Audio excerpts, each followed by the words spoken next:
Hello and welcome to my presentation, the virtual presentation called The Tone Arm Speaks. I'm excited to bring you entertaining stories and photos and audio from a 35-year radio career. What's a tone arm? Well, here, it's me. Are you ready to get started? This will all make sense in a moment. Let's get started with The Tone Arm Speaks, entertaining stories and photos and audio from a 35-year radio career. You see, before Seinfeld, there was a radio show about nothing, but it was really about everything. And it was Canada's most unique radio talk show. So let's go back.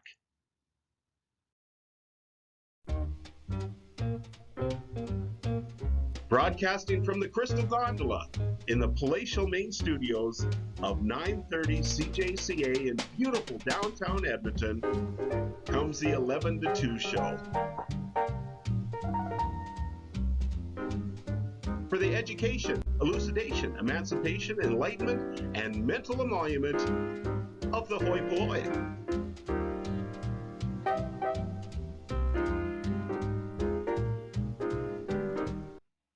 That's how the show started every day, Monday through Friday, between 11 to 2 from 1976 to 1993. It was with Bill Matheson and Bill Jackson. It was the #1 rated talk show in Alberta. And it was an open line, anything goes show, talking about anything under the sun. It was spontaneous, which made for a wild 3-hour ride going off in all kinds of different directions. That's the official theme song. It's called I Get a Kick Out of You. That's how the show would start every day, with mostly Bill Matheson reading about the talking about the education, elucidation, emancipation, and mental emolument of the hoi polloi. And it featured that young guy. That's me, the tone arm. Now I can explain in a moment what the tone arm is, but I was on the show from 1981 to 1991. I was just out of high school. I had a job in Wetaskiwin at CJOI Radio, but I wasn't there for very long before I got the call to come to CJCA. So there, circled in the picture, is an actual tone arm, which is part of a turntable or a record player. So yeah, you put a record on the turntable, then put the tone arm on the record. And that's what I did on the show. I would use song clips to enhance the topics brought up on the show. And I would do it very quickly using records and a turntable. There was no trickery. There was no technology that could allow me to do it any quicker. And what I did is, when there was a topic on the show, I would come up with an idea and get the song on as quickly as possible. And the very first time I did that on the show, when I was quite new to the show, when I first arrived on the show, and I remember the first time, and it was when a caller called in to talk about dogs.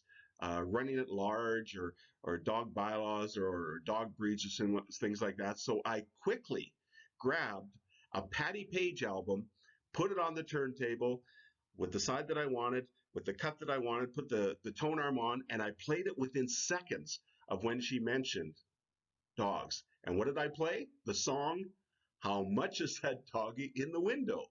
And Bill Matheson, in amazement, immediately turned towards me and said, "You're the fastest tone arm in the West." And that stuck. And as they say, the rest is history. And both Bills and listeners were amazed at how fast I could get the song on the air. And listeners would come to expect that musical enhancement on the show. And sometimes they'd even call in to test my musical knowledge and quickness. And I quickly became an integral part of the show. But I'll have to tell you, I was nervous that first time putting on a song, because it was new to the show.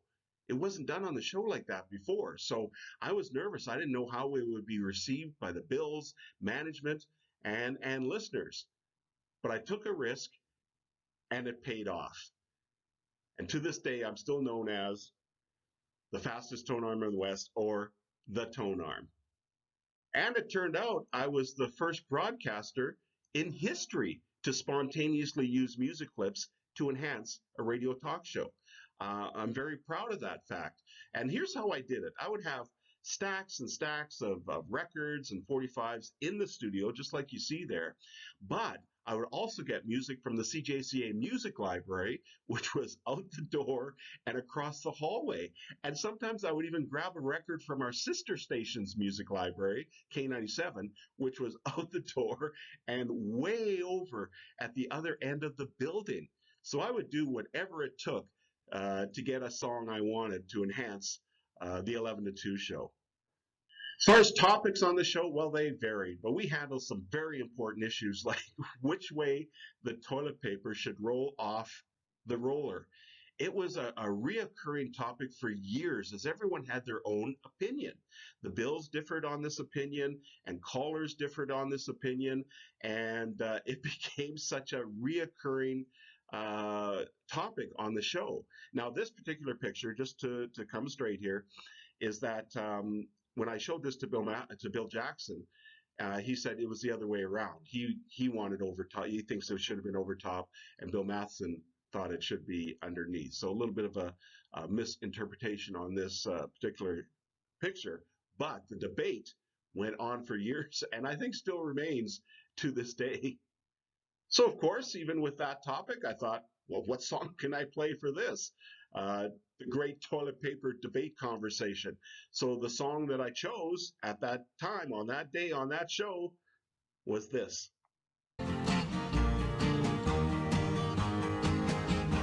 Walk right in, sit right down. Daddy, let your mind roll on. Walk right in, sit right down, and Daddy Let Your Mind Roll On by the Rooftop Singers. That's how my mind worked. What was the other? Davy Crockett he played too. That's the one I should have said. Davy Crockett.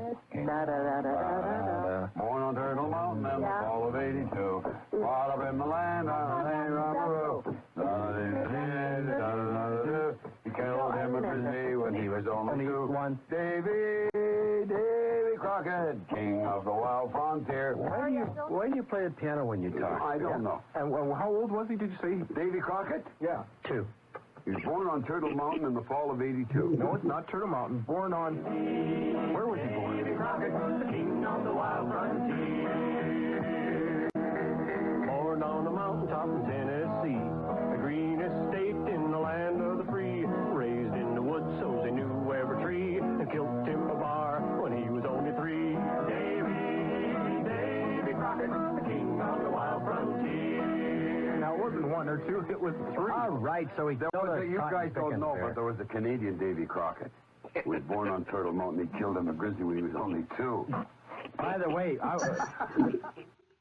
So that gives you an idea of how quickly I could get a song on after it was mentioned. I have no idea what's going on the show. Neither of us knew what was going to happen on the show, and I didn't know that song would be mentioned, and then Bill Matheson would start singing it, and then they would talk about whether he was 1 or 2. He was actually 3. So, but interesting on this one that I actually had the song ready to go even sooner, but I wanted the conversation to play out and wait for Matheson to stop singing to create sort of a better production, and it really worked out. And they got the lyrics wrong, so obviously I had to point that out to them. So you see, even though I could have had it on quicker, I wanted to make the production of it, and it turned out beautifully with them singing and saying 1 and 2, and then the song confirmed that it was actually 3. Here's another example coming up, and I want you to listen to the background after a caller mentions the television show Bonanza and how quickly I put that theme song on the air. You want to know what my favorite show was? What's your favorite show? Hey, there's 2 I'm torn between. Bonanza Bonanza. and The Fugitive. Yeah, well, I can't remember his last name. I was trying to think of David Nielsen or... David. Jensen. David Jensen. You're right. Yeah. David Jensen. Yeah. And Bonanza, when you stop to think about the guys in that went on, like Lauren Green went to more, Michael Lannon is a perennial television Good guy. creator of new stuff. Well, there you are, Bonanza and the Fugitive. And of course, we all know the words to the song. Did you know that there are words to the theme song Bonanza? We'll let Lauren Green sing it. We'll subject you to this. Okay, thank you, Fred. We chased Lady Luck till we finally struck Bonanza. With a gun and a rope and a handful of hope, we planted our family tree. So there you have it. Caller phones in, and I don't know what the callers are going to talk about. All I do is, answer the phone, take their name, but we never knew what was going to happen on the show. So that everything was very spontaneous. So here's a caller who mentions his favorite TV shows. He mentions Bonanza, but he also mentions The Fugitive. And then they start talking about The Fugitive at first, and I'm already having the Bonanza theme on, and I'm thinking, please stop talking about The Fugitive and start talking about Bonanza, or this whole thing is not going to make sense at all. Talking about The Fugitive with the Bonanza theme in the background. So thankfully, they did get on to Bonanza. Now, while that was playing on an album, on the second turntable, I had the 45 of Lauren Green singing the actual Bonanza song, which a lot of people didn't realize was. So I had that ready to go. And I knew that Bill Matheson did not like that song. He thought it was horrible with Lauren Green singing and everything. So I got that reaction from him too when I played the Bonanza song with lyrics.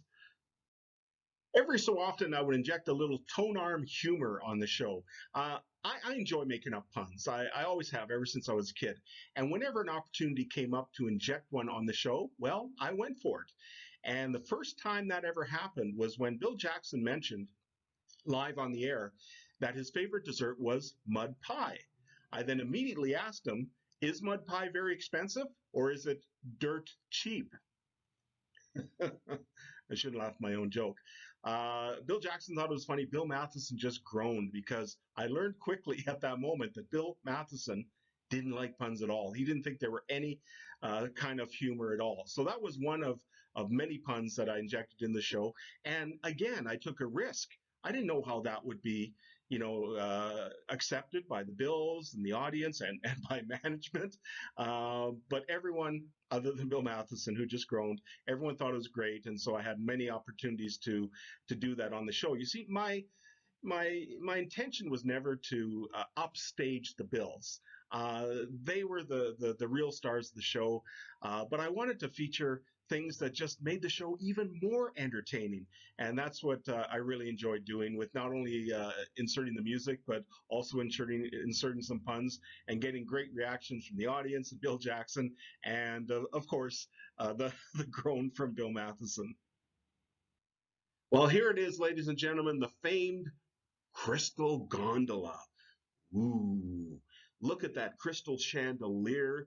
Look at the velvet seating and chairs, and that oak table, solid oak table.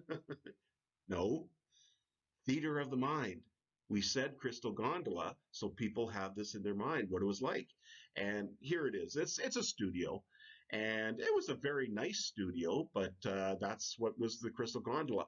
And then here's how the show worked, where I was and where they were. I'm right next door with a big window between us. So it's almost like it was one big studio with a big plane of glass in between. And so I'm in what's called the main control room, because that's where all the technical stuff is, the turntables and the board in front of me where I turn on the mics and volumes and play commercials. And there's the phone that I would answer. Again, just ask people their names, put it on a piece of paper and paste it on the window. I didn't want to know what they were going to talk about, because again, we went off in so many different directions. And so that spontaneity was always there. So, I would do all that, and then we have the studio. And in the Crystal Gondola, you can also see another window there. That's to our newsroom, and there's another window at the back there for our production room as well. So, and every day, the Bills would usually arrive like literally minutes before the show started at 11 o'clock. So I would just greet them, and we'd have a little chat. Wouldn't say anything about what's the show or anything, because we didn't know what was going to come up. So we just said, "Hi guys, good to see you. All right, let's get going." And pretty much with no prep, we just went into the studio And come 11:05, right after our newscast, I would hit the theme song, I Get a Kick Out of You, and then off we'd go to the races for 3 hours. So let's zoom in a little bit on the Crystal Gondola. And there were actually two. We were in two different buildings throughout the run of the show, and they were both right beside each other on 108th Street and 102nd Avenue in Edmonton. And the picture I just showed you was from the first studio, and this is the second studio. Again, same setup and everything. But here's some things we want to point out that were common in both studios. And that's, first of all, the arrow on the left is the teapot. Bill Matheson would make tea every single day of the show for 17 years. And he would have it in a Brown Betty teapot. I don't know what that meant, but he says that was the best teapot around, was a Brown Betty teapot. And then he would have his tea cozy there on top. And every day on the show, that was a fixture in the Crystal Gondola. Next is the phone bank. So that's where the lines would come in. Once I put them on hold, they light up there, so they knew which lines were lit up. We had 5 local lines at 421-8255 or 421-TALK. And out-of-town line was 424-8255 or 424-TALK. And then the next arrow is a trivia book, that yellow book there. There was no Google back then to help us out, so we had one trivia book that had trivia about TV shows, movies, celebrities, pop culture, all that kind of stuff. So that was in that one book. And then at the back there, leaning up against the wall, that's showing all pictures of all the Canadian prime ministers up until that year. So there's a bit of what the Crystal Gondola looked like up close. And of course, our live studio audience. We had a live studio audience. Or did we? Again, theater of the mind. I used sound effects for laughter and applause, and many listeners actually believed that we did have a live studio audience. And here's proof. One day, this lovely senior couple traveled all the way from Fort McMurray, traveled 5 hours to be in our studio audience. And this was just before the show, so we got a phone call back in the studio from our lovely receptionist, Irene. And she said that there was this couple here to be in our studio audience. So the Bills suggested, more like recruited, me to go out and break the news to them that we didn't have a studio audience. Well, it actually turned out good. I mean, they had a great sense of humor. They laughed about it, and they actually had a great time when I just showed them around the studio. They didn't stay for the show, but I introduced them to the Bills, and they thought that was great. That, you know, they were happy to just to meet us and see the actual Crystal Gondola with no bleachers for studio. So let's talk some about the topics. A lot of people have different memories and some of the topics that would come up on the show. Some of the reoccurring topics that came up in the show, there were some favorites of ours and listeners, were, first of all, the Northern Lights. Do Northern Lights make sound? Now, this one went back and forth between both Bills because Bill Matheson truly believed that there's no way that the Northern Lights make sound, but Bill Jackson truly believed that they did make a sound. And then we would get callers phoning in confirming that they did make a sound. And that would drive Matheson crazy. See, Bill Matheson was a weatherman, and he says there's no way that this would happen. So that debate continued for many, many years. Also, which way the water flows in a toilet or in any kind of drain in the Southern Hemisphere. So I got on the phone and called a radio station in Australia, and we asked them to flush their toilet for us to see. And it kind of didn't work out the way I hoped it would because it actually went the same way as ours. But then we learned later that it all had to do with gravitational pull and even which way the water comes into a toilet bowl or a drain. So the type of toilet and drain. So it was much more complicated than we thought. Here's another topic that would come up lots. Cats running at large. You see, back then, there was no cat bylaw. There was a bylaw for dogs and regulations for dogs, but nothing for cats, and that drove people crazy because we get calls from people going, they're running all over my yard, they're pooping in my flower gardens, and all that kind of stuff. So that came up quite often. And here's one that Bill Jackson loved to talk about more, stir the pot up, push buttons to get people. His reaction was civil servants. He would talk about civil servants. I don't think he believes, and I know he didn't believe that he had any kind of disdain for civil servants, but it was a way to just really get people riled up to call in and have discussions. And this is a big one. Barrhead, Alberta. Barrhead.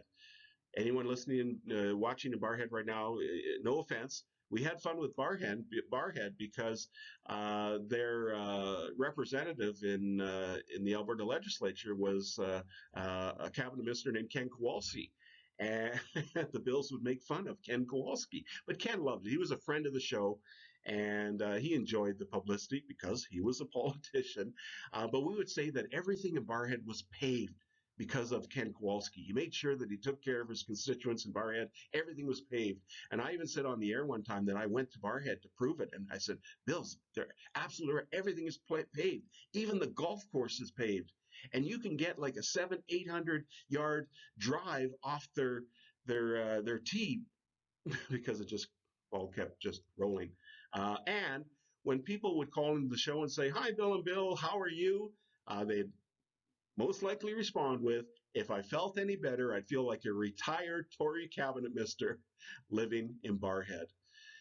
And this topic, hair loss and balding. This topic came up a lot, and the reason is we had a caller named Richard from Red Deer who called in from Red Deer and always would talk about Bill Matheson's bald spot, which he would see every night on ITV News when Bill would turn towards the weather map and his bald spot would be exposed. And so that was mentioned on the show. But it just spawned all this discussion about hair loss and balding. Relative. Okay, for example, Bill. Fortunately, one of my wife's relatives died. I mean, unfortunately. Or was it her? Oh, no, they didn't die. They got married. I knew that it was either dead or married. So that's the only time we get together. And so, like you see she's got 5,000 aunts, and they're all huge. Anyway, you meet them, and they all say, "Oh, hi, Bill. How are you? You're losing your hair." That's the first comment I get. And I always think, that's not nice to say that. The milkman, I haven't paid him for a couple of months. "Oh, thank you. Oh, you're losing your hair." Well, why do people say that? Because you know you're losing your hair. Because that's what they see. That's the change. I get the same thing. Yeah, you go older and you get all the hair goes up your nostrils and in your ears and there's two things people say when they meet me. "Oh, you're gaining weight. You're losing your hair." That's what they do. All right. Gimme, head with hair. Long way from hair. Of course, I had to inject that song. That topic came up so much on the show that the Edmonton Sun came to the studio. They wanted to take a picture to prove that we were all going bald. And that's what they say there. You've heard all those rumors about the CJCA Stars joining the Skinhead Brigade. Here's proof from left. Our baldies, Bill Matheson, Bill Jackson, and Wade Sorochan, all going balds. There's proof in the Edmonton Sun. Here's yet another clip that keeps that conversation going. Anyway, Debbie, how old are you? 32. And have you got a bald-headed husband? No. Have you got a husband? Yes. Is he losing his hair? No. It's starting to turn a little bit gray and... He's losing the pigment. Yeah, it's first time. Well, if you're ever at the Alberta legislature when they're in session, go upstairs in the visitors gallery and look down. It is the funniest thing you ever saw. What do you see? Oh, the bald head. The bald spots at the back of your head. Yeah. They're just like so many, I don't know, like so many dominoes or something. And they got all these bald spots. And everybody gets it. Or I would say 95% of men get the bald spot up there whether they like it or not. That's what happens to them. Except in our family, you don't go gray. Like, there's no gray in my family. No, you haven't got any gray in your hair. My mother's 76. She doesn't have any gray hair. You are. It'll always stay brown. You keep the pigment, but you lose your hair. That's the thing. And actually, that bald spot, that's the second common bald spot location. You know what the first is? The Widow's Peak. Right where Bill and I are suffering from it. You guys get what they call the Widow's Peak. Yep, that's got him on the Widow's Peak, the top and the ends. No wonder why they call him a Widow's Peak. Have you any idea, Debbie? No. You know what I'm talking about when I talk about the Widow's Peak? Yeah. Do you know what they call the Parson's nose? Yes. Why do they do that?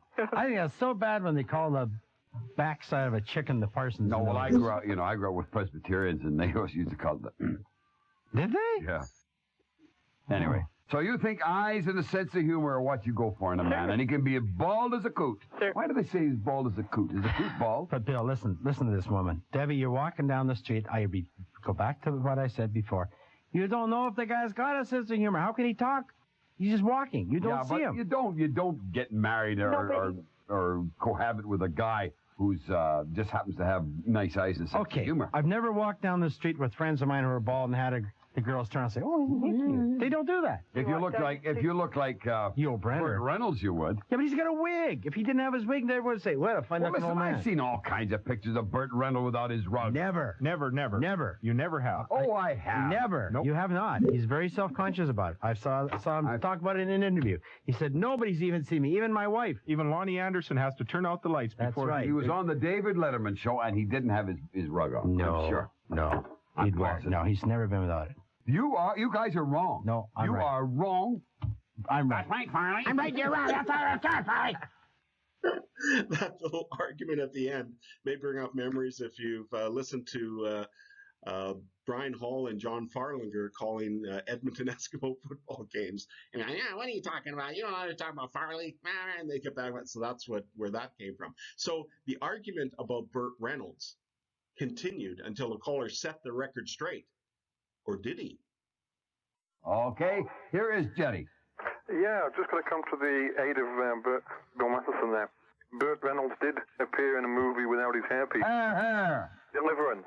No, he didn't. Yes, he did. Deliverance. He was in Deliverance. You're right. No, he didn't. Yes, he did. Deliverance. You have tell out, Phil. That was the one where they had the famous banjo duet. You remember? The dueling banjos? Dueling banjos. Yeah, but he wouldn't play in the bald head. Ding-a-ling, ding, ding-a-ling, ding, ding. Ring-dong-ding-a-ling, ding, ding. Nope, he didn't. Ding-dong-dong. Ding-ding-dong, ding-a-ling-ling-ling-ling. Phil, Away they went. Deliverance. We're talking about hair, not music. Burt Reynolds. No, he didn't. In a complete... No, this was it. Burt Reynolds is an actor. And he wanted to play a bunch of middle-aged, businessmen going out on a foray. And to complete the role and play it properly... That is why he didn't wear his rug. Yeah, they shaved him for it then. And that was what? That would be about 10 years ago. No, it's longer than that. What was it? It's a long time ago. Was it longer than that, eh? Deliverance. We're just looking it up in the book now. No. But at any rate, I'm glad you mentioned that. And it seems to me he appeared on some other show as well without his... And that's the only one I know of. Yeah. Jerry, thank you very much.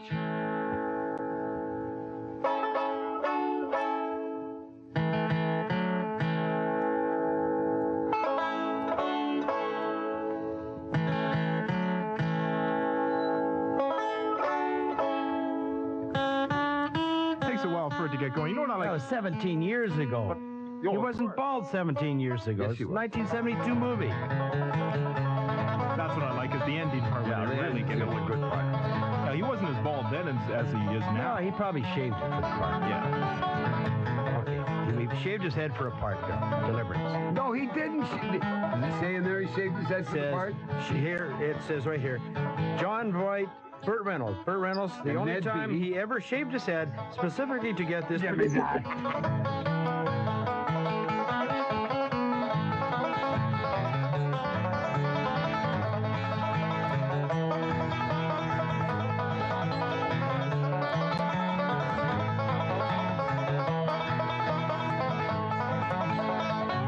about when he appeared in Chatelaine magazine? Remember the shot that he did there with his shirt off? Yeah. That was before my time. I think he was wearing his rug then.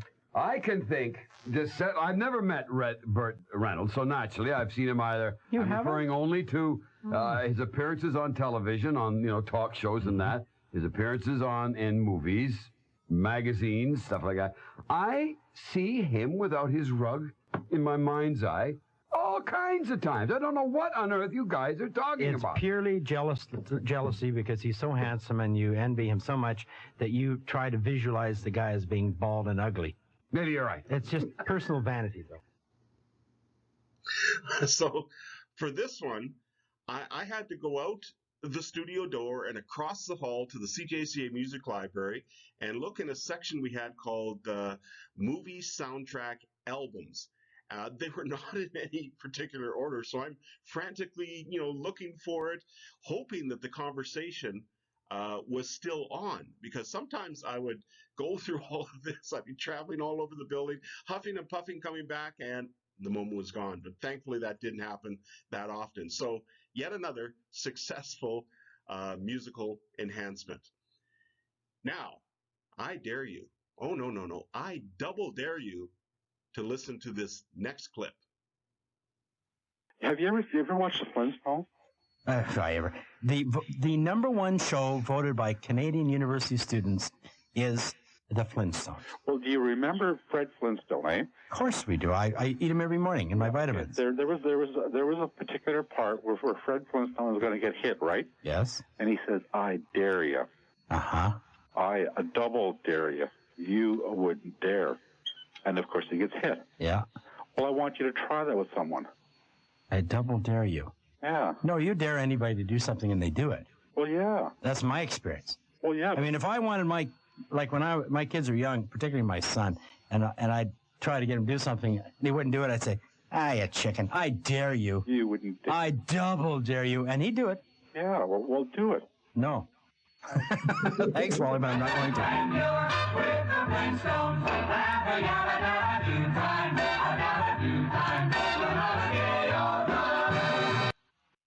So sometimes we had callers who made a lot of sense.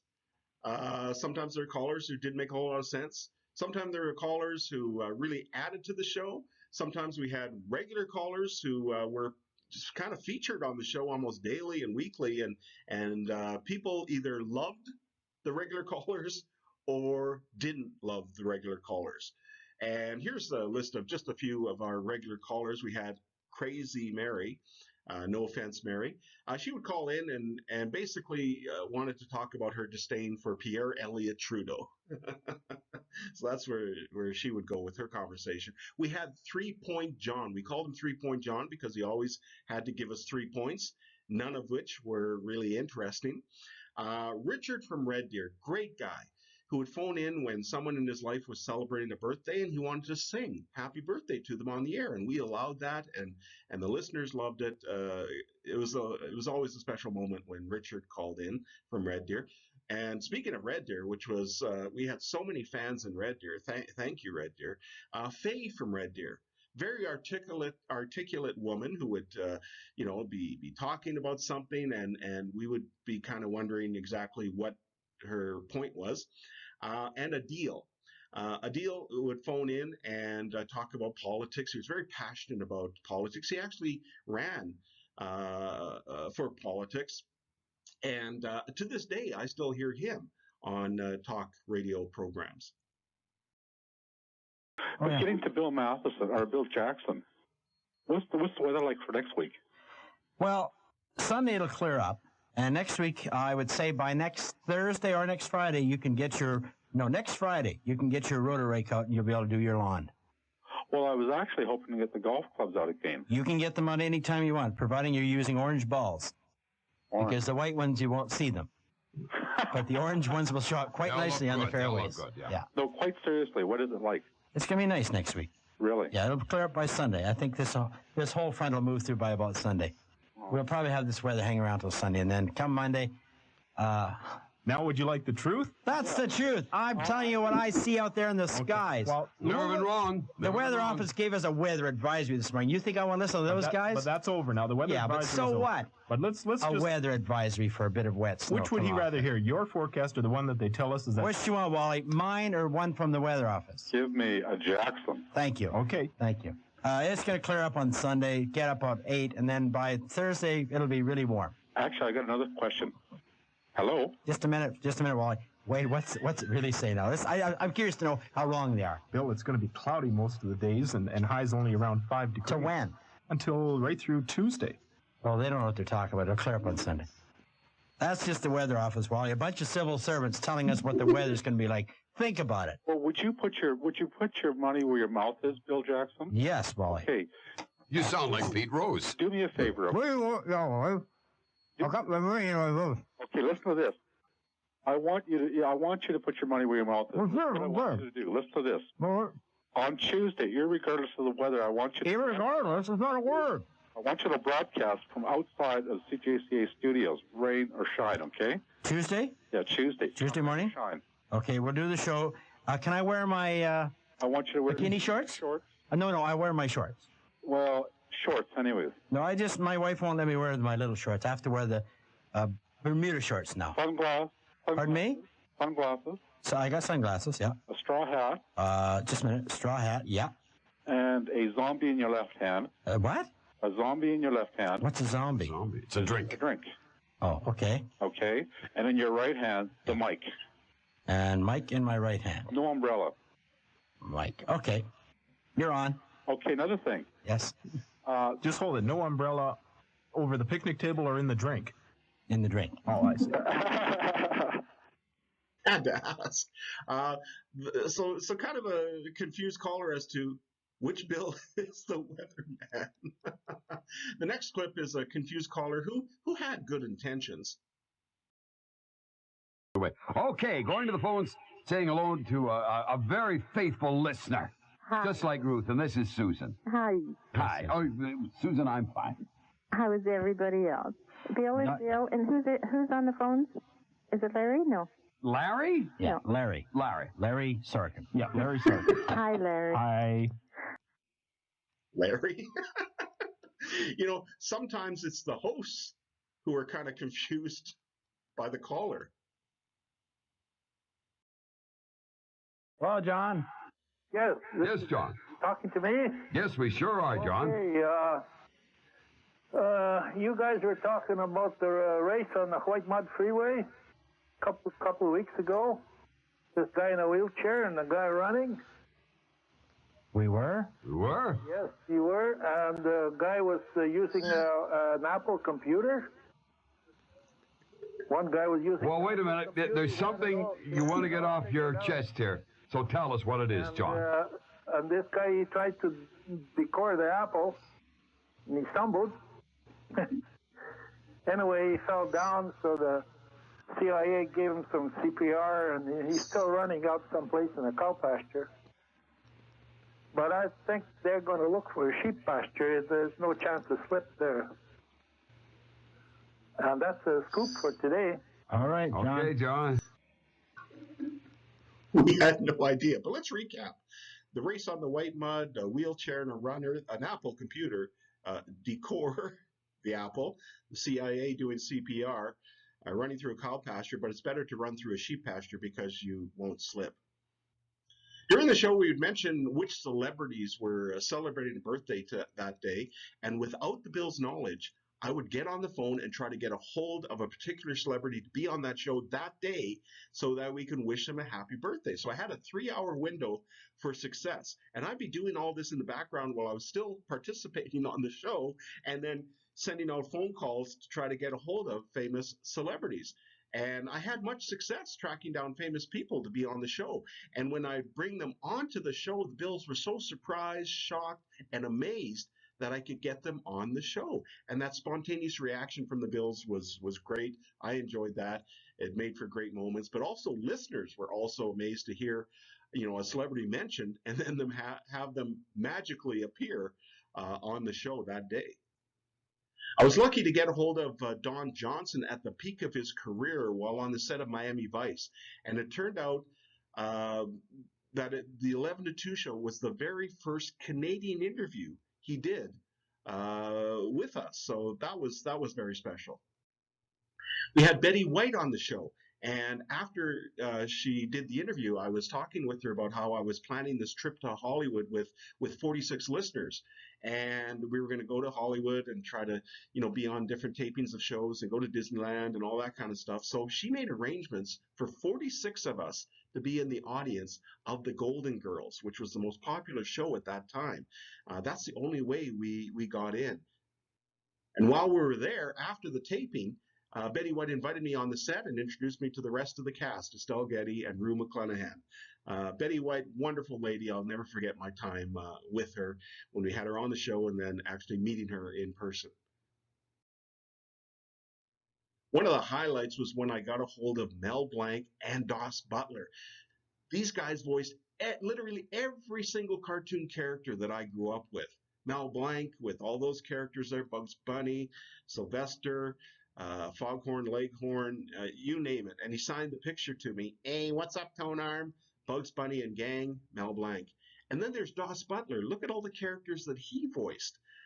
Again, it was just a thrill to have these characters come to life again on the 11 to 2 show. When I got a hold of Leslie Nielsen, his people gave me a number to reach him at a hotel that he was staying at when he was filming a movie or TV show.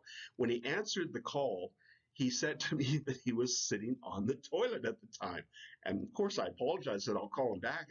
And he said, no, we can do the interview from here while he's on the toilet. So just like that famous scene in Naked Gun, where he had a live mic on and then went away from the meeting where all the people were and went into the bathroom, but kept the mic on, and it was still live, and they heard all kinds of sounds from the bathroom. Fortunately, we did not hear any extra background noise from that Canadian legend. I really blew the Bills' minds when I got a hold of legendary producer and actor Carl Reiner. I accidentally called him Carl Reimer with an M. And boy, did he have fun with that. And we had this back and forth, and that was a real special moment I had with him. He ended up signing his picture to me. Thanks, Wade. Carl with a K, Reimer with an M. That has to be a one-of-a-kind picture from a very funny guy. All right, ladies and gentlemen, it's now time for Football Forecast!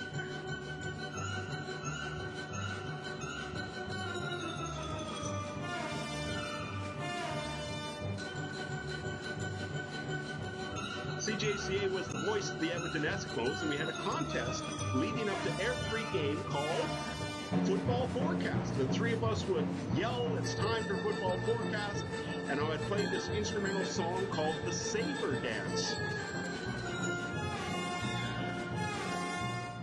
And Bill Matheson was always referred to the opponent because people had to guess what they thought the end score would be.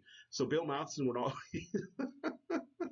refer to the opponent as those, the Eskimos versus those dirty, rotten, no good for nothing, BO-ridden, late hitting, and then fill in the blank, Calgary Stampeders, Winnipeg Blue Bombers. And he kept adding to this over the years. It was a lot of fun doing Football Forecast. I would typically come up with contest ideas for our prize giveaways. Even sometimes during a contest, and pretty much every contest we announced we had a question to ask or whatever, and we had a prize to give away, people would call in even before they heard the question. We would refer to them as the greedies. So we'd always get rid of the greedies by answering the phone with, greeting number 1, what's the answer to the question? And they'd go, you haven't asked the question yet. Exactly. Click. Greeting number 2, what's your answer? And then they'd hang up, and we'd get rid of the greedies until we finally could clear our bank and do the contest by getting rid of the greedies first. Now, here's one contest idea I came up with. It's one memorable contest that I'll never forget because it almost killed one of our contestants. More on that in a moment. It was called the Great Gargle Off.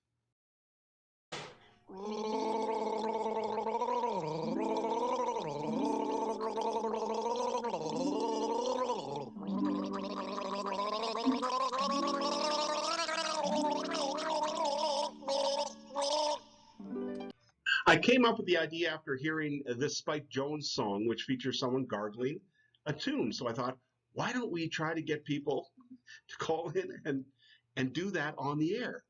So we got 5 callers to try to do their best gargling of that song. Now, the first woman the first contestant on the show, she was all ready. She had her glass of water. She put it in her mouth, and then we just let her gargle the song. Well, she got just a few notes in, and then all of a sudden we heard this choking sound and coughing, and then silence.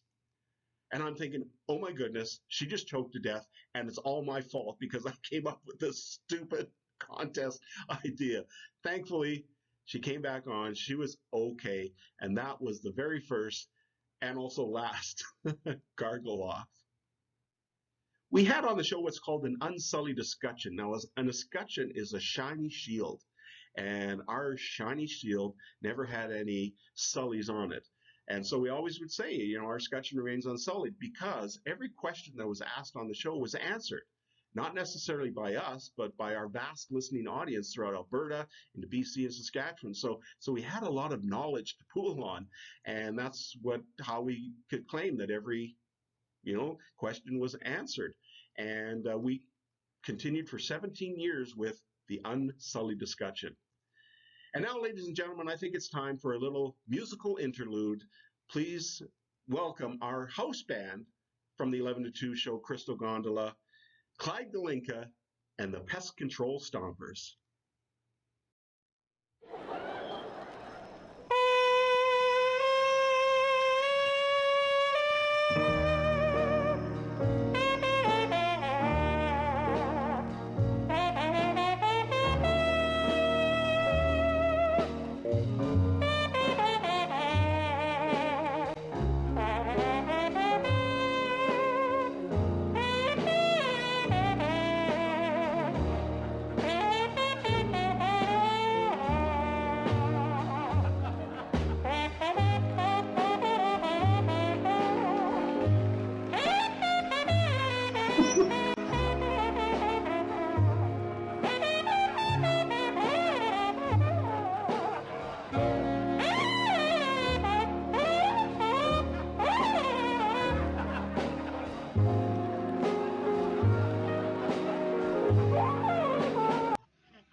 Always brings a tear to my eye. An artist that we featured quite often on the show was, her name was Mrs. Miller, an actual recording artist. So as we keep with this music theme, please, ladies and gentlemen, welcome Mrs. Miller singing her famous hit, Downtown.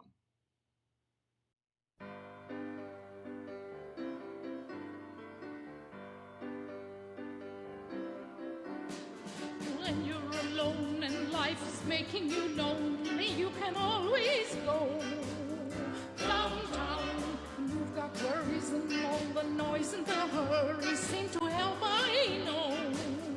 Downtown, just listen to the music of the traffic in the city. Linger on the sidewalk where the neon signs are pretty. How can you lose? The lights are much brighter there. You can forget all your troubles, forget all your cares. Go downtown. Things will be great when you're downtown. No finer place for sure. Downtown. Everything's waiting for you. There she is, Mrs. Miller. She actually had a greatest hits album. Sometimes one of the Bills would be away, and I would take more of a co-host role on the show. So here's a rare clip from a day when Bill Jackson was away, and it was just Bill Matheson and me doing the show. And I think the topic here was we were trying to identify the fastest and slowest land animals. So, do you know which is the slowest, or about the slowest? How fast do you think a turtle goes? A turtle doesn't go at all. 1/10 of a mile per hour. Yeah, if you can get them moving. I have a World Book page, and it's got a whole bunch of birds, animals, fish, all in one page. But, I can remember turtles that could really hustle, Remember those little red-eared things they used to sell? We were talking about those the other day. Oh, yeah, I had one when I was a kid. They would go at a pretty good rate. We used to race them. Yeah. You get with your buddies and you used to race your turtles. Sure. But they were only going a few feet, right? Well, the race would take a week, but... The name of my turtle when I was a kid, Touche. Remember that cartoon? Touche turtle, away! So it was always fun when one of the Bills were away that I could have more of a conversation on the air and add my little 2 bits worth. I often get asked this question, even to this day, if Bill and Bill got along and whether they really liked each other. Now, I can honestly answer that with, they were 2 very different personalities, and that played out on the air. And many of the arguments and disagreements, frustrations were very much real. But it made for great radio. Like Bill Matheson would reference old songs on the show, and he loved to sing on and off the air. And sometimes when he'd break out in song during the show, Bill Jackson would get sometimes get a little frustrated, especially if he was trying to keep Bill on topic with what they were talking about at the time and not talk too much about the song that he was singing. So he would frequently point out to Matheson that people who knew the song that he was singing were probably dead. It's like that old song about after the ball was over, Katie took out her glass eye, threw her false teeth in cold water, corked up the bottle of dye, threw her wood leg in the corner, hung her red wig on the wall. What was left of poor Katie went bye-bye after the ball. I'll never make fun of a modern song again. Remember the terrible slaughter at the El Alamo? Let's remember Pearl Harbor as we go to meet the foe. Let's remember Pearl Harbor like we did the Alamo. Phil, I'm afraid most of our audience are dead. Wild call, yeah, okay. So back to the question, did Bill and Bill get along? Did they really like each other? Well, I think a picture is worth 1,000 words. So I leave it up to you to decide. Really, does it really matter what they thought of each other? I mean, whatever the case may be, they made it work, which is why the show was successful for 17 years. Bad ownership and management caused CJCA to go off the air in 1993. The station went bankrupt and couldn't continue anymore after like 72 years, one of the oldest radio stations in Western Canada. I was let go just over a year earlier to cost-cutting measures. Bill Matheson went on to CHED to host a show on his own. Bill Jackson just left radio and lived a quiet life after radio. Bill Matheson continued to do his daily weathercast on ITV, but they kept shortening his airtime on television and on radio, and eventually retired from television and radio in 1999. I attended his last weathercast along with many other colleagues and dignitaries, but knowing Bill as well as I did, I thought he seemed overwhelmed with the celebration and everything that was going on in the studio. I just felt that he, as you can see that picture in the top right-hand corner there, he just looks very reflective. And I think, too, because he was suffering from Alzheimer's, which we know now, so I think maybe that played a bit into it as well. So I just thought he was a bit overwhelmed, but I had the chance to drive him home that night, and I really enjoyed that one-on-one time with him to just talk about life and just celebrate, with him one-on-one. But it was not long after that. It was very difficult talking with him because of Alzheimer's. And even looking back on the 11 to 2 show, I think I realize now that the sort of absent-minded Bill was really experiencing early onset of Alzheimer's. So the last few years of his life was spent in a facility in Lethbridge where he was born. Bill Jackson and I attended his funeral in Lethbridge in 2006. Bill Matheson died of complications due to Alzheimer's and Parkinson's. I still miss him. I miss his friendship. I miss his laugh. I mean, you just felt happy when he was in the room because he was always laughing and singing. Everyone got a kick out of Bill Matheson. I get no kick from champagne. Mere alcohol doesn't thrill me at all. So tell me, why should it be true that I get a kick out of you? After the show ended, Bill Jackson really kept a low profile, never got back into radio, living a quiet life. I lost contact with him for many, many years until I finally connected with him in 2014. And we got together a few times after that. We met up, for coffee. He made fun of me, of course, and teased me just like he did on the show, calling me Wayne and making fun of my height or my hair. But you know what? That was all in fun back then, and it was still fun. It was just part of the show. I haven't seen him again for a long time. I lost contact again because he's obviously continuing a private life, enjoying his wife and his coffee friends that he meets with every morning, as he told me, to solve all the world's problems over coffee at Tim Hortons. I miss my friend Bill Jackson as well, and I hope to reconnect with him soon. I honestly believe there will never be another show like the 11 to 2 show. There never was after it ended, and I don't think there ever will be. And all these years later, not a week goes by without somebody in person mentioning to me how much they enjoyed the show, and online comments that I read continuing to this day with people sharing their special moments from the show and how much they miss it. It makes me very happy that we made that kind of impact in people's lives. So after I left the show, I continued in radio. I hosted a number of radio shows in Edmonton, but I'm most excited and proud about my own talk show that I created on the new CJCA called AM 930 The Light. This was from 2007 to 2010. I modeled the show after the 11 to 2 show. It was an anything goes caller-driven show.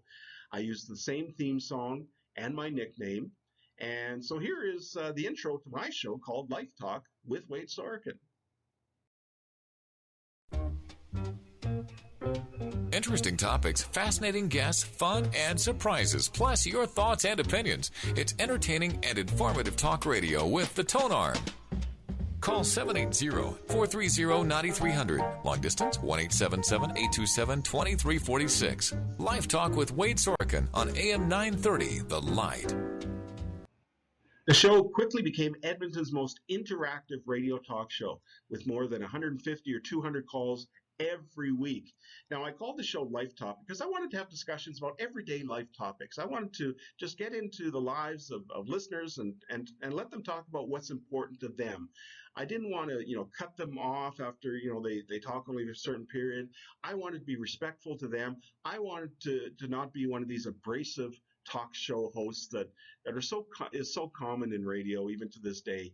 And I had people who obviously remembered me from the 11 to 2 show so excited that I had my own show. I had people who never even heard of the 11 to 2 show, but just excited about this show and the format of this show.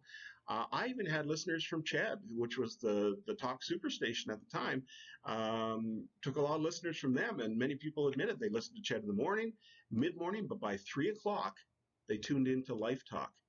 And here, it was just honoring because here I was on a station that many people didn't even know existed anymore. They thought CJCA ended way back in 1993, but it was obviously a different format outside of my show, but people purposely tuned in to my show.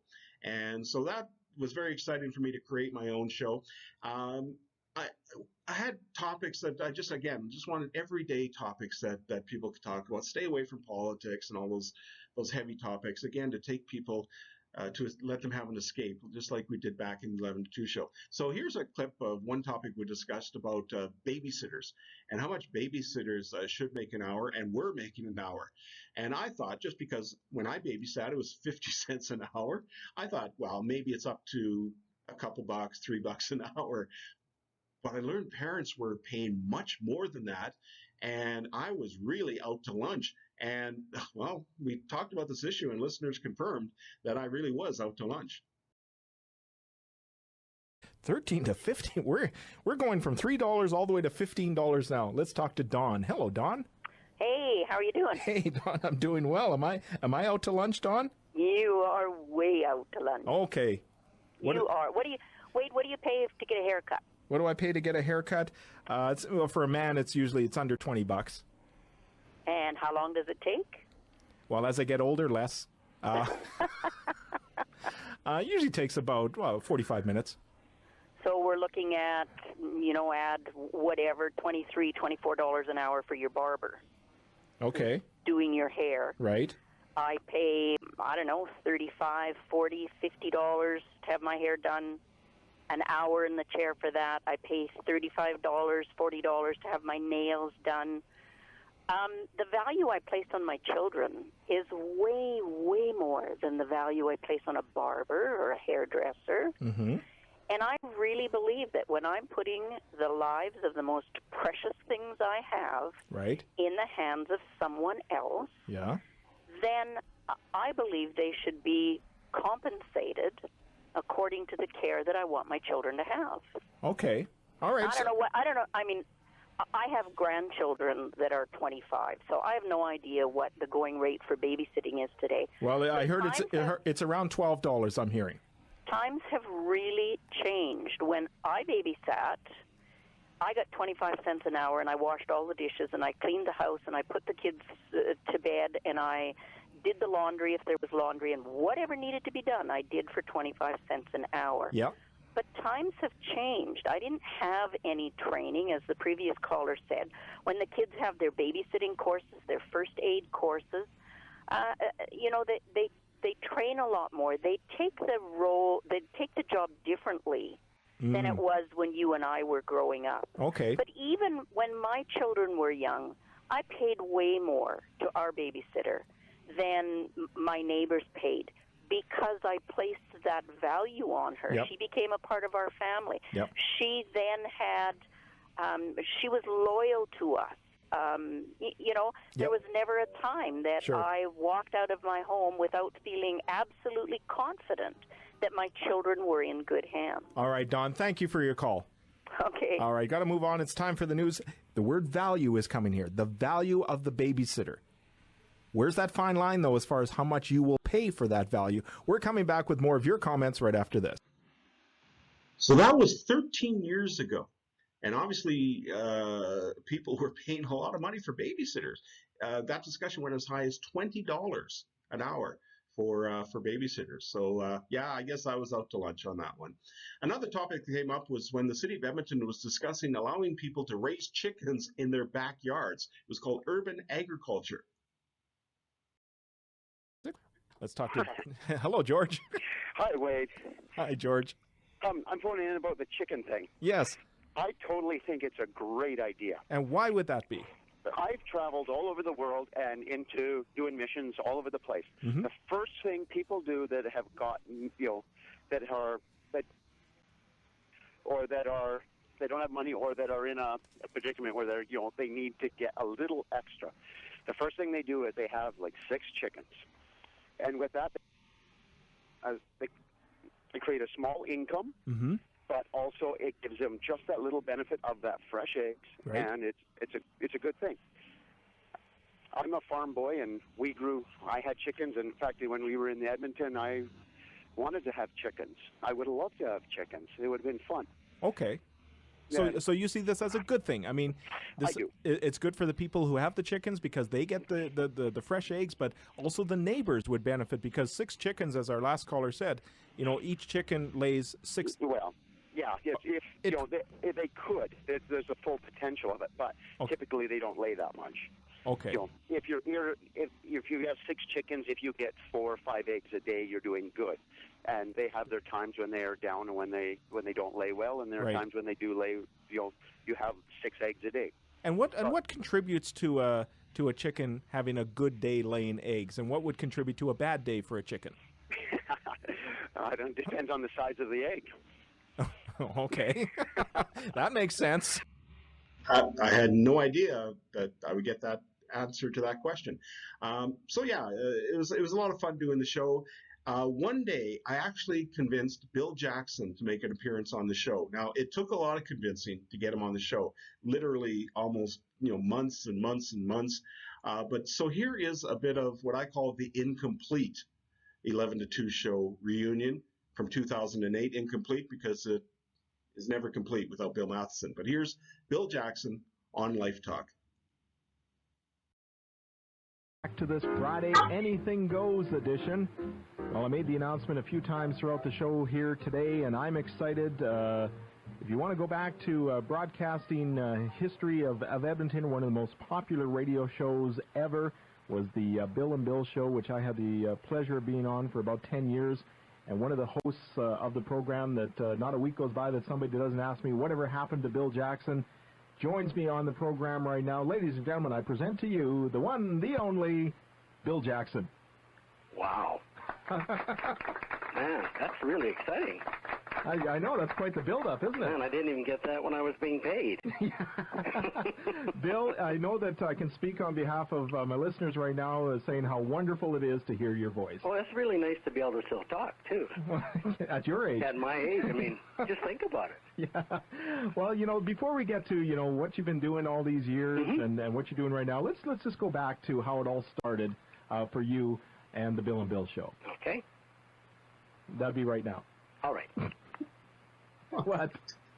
You want to know when it started? How it started? Yeah, I want to know how it started. Like, when did you get on the show? And because I know it was before I came on in 1981, but the show was on. I think started in what 76, 77? 76. Okay, right. Actually, it was kind of a fun thing. I was executive director of Junior Achievement, and the late Bob Lang we had Bill Matheson coming in from New York, and he kept saying to me, you ought to work with this guy. I said, why? He said, well, you two get along so good. I had done some things for Klondike Days and phoned in the radio station for him. Yeah. And every time I'd phone the numbers in, he'd interrupt me, and I'd say, would you shut up and let me get the numbers on? And you could just sense this kind of a good guy, bad guy thing going. And one day I said to him, look, quit bugging me. I don't want to work in the radio station. And he said, well, I said, who in the right mind is going to give me a 3.5-hour lunch hour? He said, well, if I can get you a 3.5-hour lunch hour, will you consider it? I said, maybe. Next thing I know, he phones me. He says, yeah, I talked to your board, and they said they'd give you a 3.5-hour lunch hour. So, well, I have to go out and recruit kids, so I won't be there all the time. Well, that's how it started. I went in, and I worked a few days, and then I had to leave, and then I worked, and that lasted for 17 years. Yeah, 17 years. Now, the question I get a lot from people is, what was it like working with, Bill Jackson, Bill Matheson? How did you guys get along and everything like that? So how was it for you and working with Bill Matheson? Because you two were very different people. Yeah, I think the show evolved. It changed.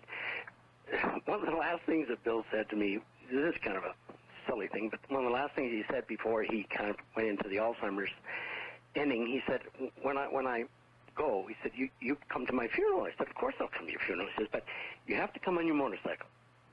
And I said, oh, why? He says, because I want to see it. I said, well, you'll be dead. He said, I don't care. I want you to come on the motorcycle.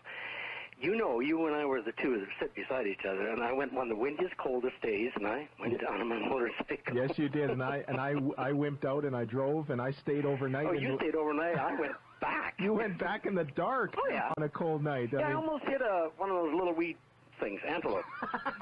One jumped in front of me, but oh no!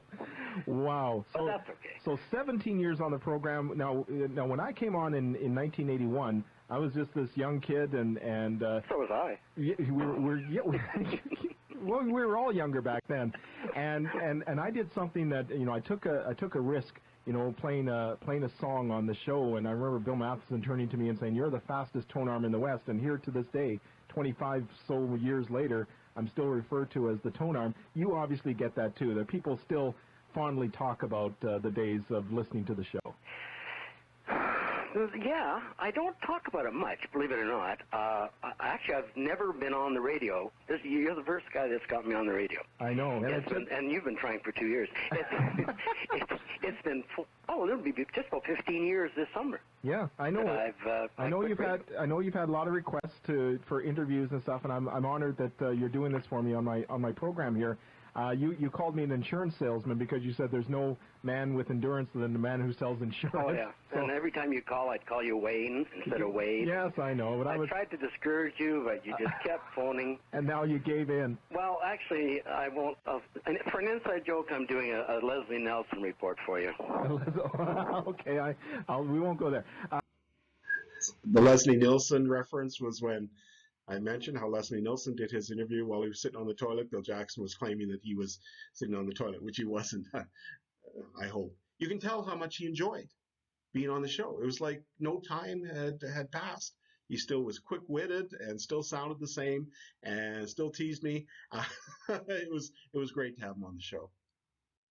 I often had celebrities on my show as well, since I had so much success getting a hold of them back for the 11 to 2 show. So singers like Patty Page and BJ Thomas.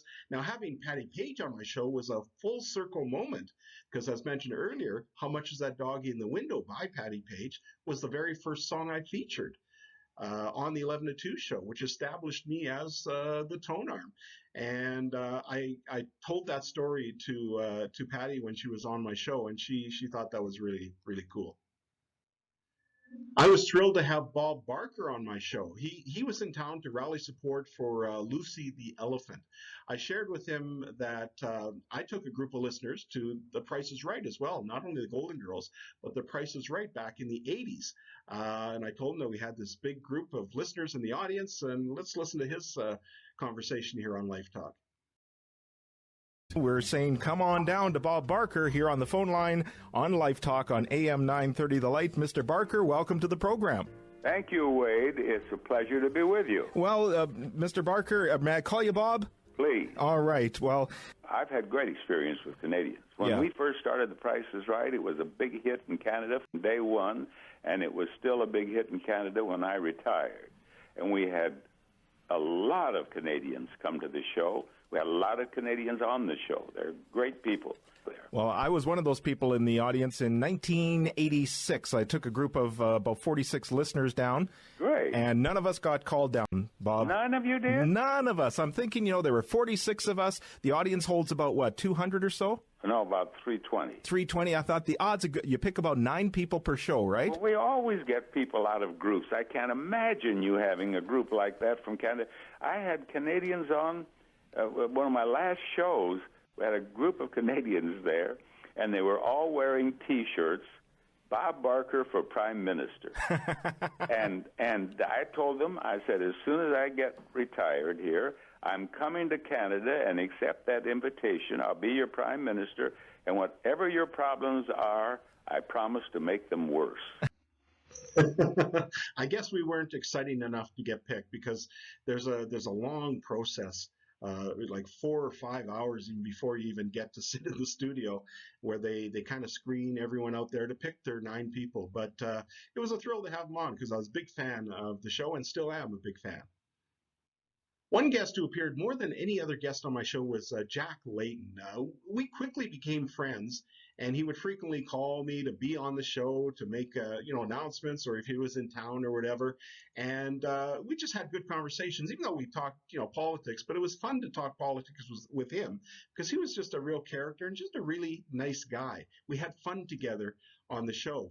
I would frequently tell him that he was a great guy, but just with the wrong party. When he first came on the show, it was in the studio. And when he was in the studio, I give all my guests who come in, I give them a Life Talk mug. So when I introduced him and welcomed him to the program, the first thing he did was talk about the mug. I'm honored to have in the studio with me the leader of the Federal New Democratic Party, Jack Layton. Jack, welcome to the program. Well, it's great to be here, Wade, and I'm looking at your smiling face on your Life Talk mug here. It's just fabulous. Well, you give these out as prizes to some of your favorite listeners? We do, yes, and people have fought over them. I mean, we keep them in a vault. They're very sought after. Clearly, yes. I know I have to return it back to the police officer. No, you don't. You can take that with you to Parliament. Perfect. Yeah. So when I'm watching the parliamentary channel, I expect to see that mug up there. I'll try. They don't let us use props, but I'll have to try and be creative. But it will be there in the center block, right behind the Peace Tower where my office is. Well, I am honored. Thank you. So the next time he came on the show, not long after that, from his office in Ottawa, I got an update on the mug. Federal NDP leader Jack Layton. Jack, welcome to the program. Well, good to be with you, Wade. How are you doing? Hey, I'm doing great. More importantly, how's that Life Talk mug? It's sitting in my House of Commons office in a place of prominence. Ooh, I'm honored. Take a picture of it there with me having a cup of House of Commons brew. He was a good guy, and I miss my friend Jack Layton. Edmonton This Week, your City of Edmonton connection, highlighting City of Edmonton programs and initiatives important to you. Welcome to Edmonton This Week, your City of Edmonton connection, brought to you by the City of Edmonton. I'm Wade Sorochan. Each week we bring you the latest from the city with the people directly involved in helping make Edmonton a great place to live, work, and play. On today's program... So that's the intro to a show that was called Edmonton This Week. I was asked by the City of Edmonton to host and co-produce this show from 2011 to 2014 on 630 CHED. Also, during that time, I also created, produced, and hosted a live television call-in talk show where viewers could call in to the talk show with the guests that I have on the television talk show. That was called Edmonton Live. So from 2011 to 2014, I'm still in broadcasting, doing a radio show on 630 CHED and also a television show on Shaw TV. But it was in 2014 that the Tone Arms career in broadcasting did come to an end. You may wonder where the Tone Arm is now. Well, when my radio career ended in 2014, after 35 years in the business, I kind of had to reinvent myself. So I decided to publicly share details of a personal struggle that I kept private most of my life.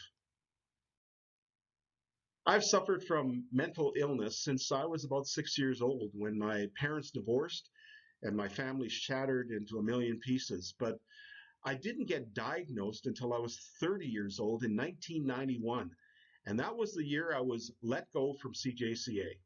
The layoff affected me greatly. It's been my childhood dream to be on the radio since I was very, very young, and I just thought my childhood dream had come to an end in 1991. And so I fell into this deep depression and high anxiety and sadness and hopelessness, and did go to my doctor and was diagnosed with anxiety, depression, OCD, and ADHD, confirming symptoms I experienced since I was a kid and most of my life. So to this day, I remain on a treatment program to help me deal with my mental illness. I've become a motivational speaker, sharing my story of surviving child abuse, hopelessness, and mental illness at numerous events throughout Canada. I share my personal experience to bring hope to those who are suffering and to help break the stigma around mental illness. I was honored to receive 3 major awards for my work in mental health awareness. I've also become an author. My autobiography, Fastest Tone Armor in the West, Chasing a Radio Dream, chronicles my 35-year career as well as my traumatic childhood and difficult life journey. My other book, Unsocial Media, Virtual World Causing Real World Anxiety, is my groundbreaking book on how social media can affect mental health. I speak to youth, parents, and educators, and people of all ages throughout Canada about areas of social media that can cause mental health issues. I identify addiction symptoms and give expert advice on how to break social media and smartphone addiction before it becomes a serious mental health issue. And I encourage everyone to balance the virtual world with the real world. Now, both books are available at my online store on my website, wadesorochan.com. And while you're there at the online store, you can also choose to purchase audio CDs from the 11 to 2 show and Life Talk, and a postcard fridge magnet of Bill, and myself. So I just want to thank you for listening. I want to thank you if you're a listener to my career over all these years, and I hope that this brought back memories, maybe a bit of an escape during this time of a pandemic, just like the 11 to 2 show was an escape back then for whatever was going on. So thank you for listening and watching. This has been a Wade Sorochan Communications production, 2020, all rights reserved. No part of this presentation may be reproduced, stored in a retrieval system, or transmitted in any form or by any means, electronic, mechanical, recording, or otherwise, without written permission from Wade Sorochan Communications. Contact and booking information is available at wadesorochan.com. Again, thank you, God bless, and good health.